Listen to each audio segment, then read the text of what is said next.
Monsieur Aimé Mutombo, est-ce que vous sentez aussi la nécessité d'aller au dialogue?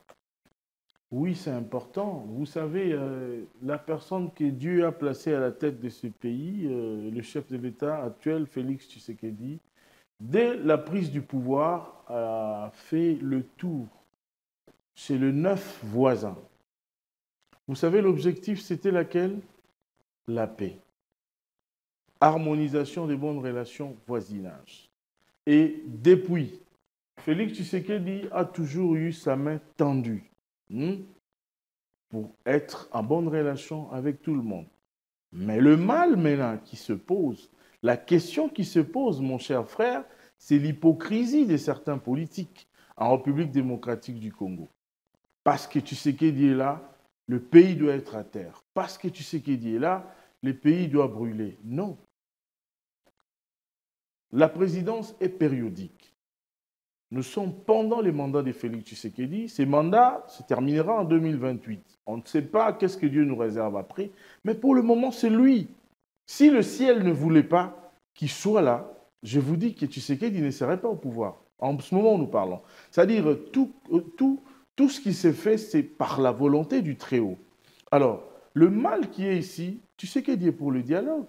Il a eu sa main tendue. Et la main de Tshisekedi continue d'être tendue en face de tous ses frères. Les consultations qu'il Oui. avait Mais lancées c'est dans par cette même l'entremise logique, mon cher de frère, son avec conseil Eberhard. spécial, exactement. Oui.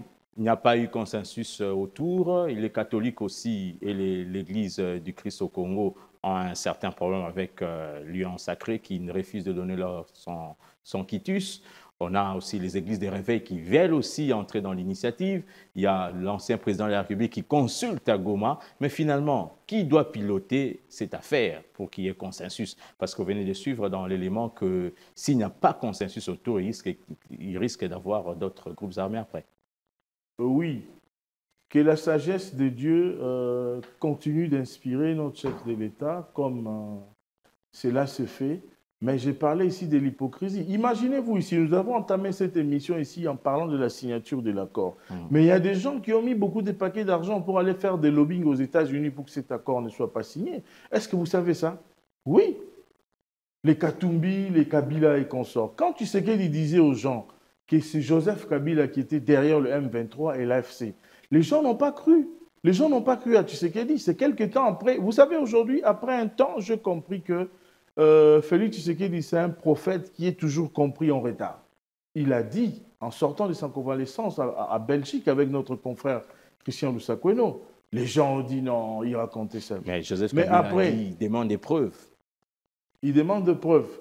Comment expliquer que dans la zone qui est occupée aujourd'hui par la partie rebelle, lui se retrouve là-bas et il fait des consultations? Pour quelle finalité? Joseph Kabila, c'est celui qui la République a tout donné. Nous l'avons vu venir ici à Kinshasa avec des bottes en caoutchouc. Finalement, avec une... qui doit piloter alors? S'il vous plaît, je suis en train de venir. Je suis en train de venir. Permettez-moi, s'il vous plaît. Joseph Kabila, le Congo, lui a tout donné. Je ne sais pas qu'est-ce que Joseph Kabila a oublié ici, dans ces pays, pour chercher de revenir. Je ne sais pas. Pour revenir, pour faire qu'est-ce qu'il n'a pas pu faire. Finalement, qui alors? Pour faire. Pas Joseph Kabila, pas les évêques. Qui doit piloter? Qui doit piloter le Par rapport à ce que vous dites là, pour essayer de mettre l'équilibre dans la faisabilité des choses, je voulais dire, et chercher l'harmonie, il faudrait qu'il puisse avoir une commission mixte. Ça, c'est mon humble avis. Ma proposition en tant que citoyen congolais, nous avons la CENCO, nous avons les CC, nous avons les églises de réveil et nous avons la présidence, le Eberhard comme le spécial du chef de l'État.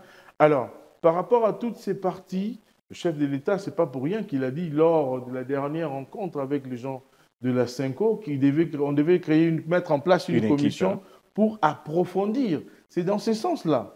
Et je propose aussi ici, parce que je sais que votre émission est très suivie, qu'on puisse créer une commission mixte où on va voir les représentants de la CENCO, le représentant des églises de réveil et les représentants de la présidence. Parce qu'on ne doit pas ignorer, c'est le chef de l'État qui est le commandant suprême, c'est-à-dire c'est lui qui est le garant du bon fonctionnement de l'affaire, de la machine qui est l'État. Alors, par rapport à ça, c'est comme ça qu'il faudrait qu'il il puisse avoir la même mise sur ça, qu'il puisse avoir son œil et son bras là-dedans, qui est Ebérande, qui avait déjà entamé, parce que toutes les parties aujourd'hui, la Cinco et l'ECC nous amènent une proposition que nous ne refusons pas. Les églises de réveil aussi, Exactement. pareil, et Ebérande également. Alors, qu'on mette ces trois parties ensemble et qu'ils puissent nous sortir les termes de référence, une feuille de route pour voir comment est-ce que ça va se faire. Et c'est important que nous puissions nous parler. Ce n'est pas mauvais. Et le chef de l'État n'a jamais refusé cela. C'est très important que nous puissions nous regarder en face, que nous puissions nous dire de vérité. Voilà, ici, ça ne va pas. Voilà, ici, ça ne va pas. Nous devons faire ça pour corriger. Mais ce qui est très important, il faudrait que le politique congolais puisse sortir de l'hypocrisie, que nous puissions être vrais. Vous voyez, il y a des gens aujourd'hui, le jour, ils disent « Oh, tu sais qu'il dit c'est bon ». Mais le soir, c'est eux qui sont en train de concocter et alimenter l'ennemi pour essayer de déstabiliser le pouvoir en place.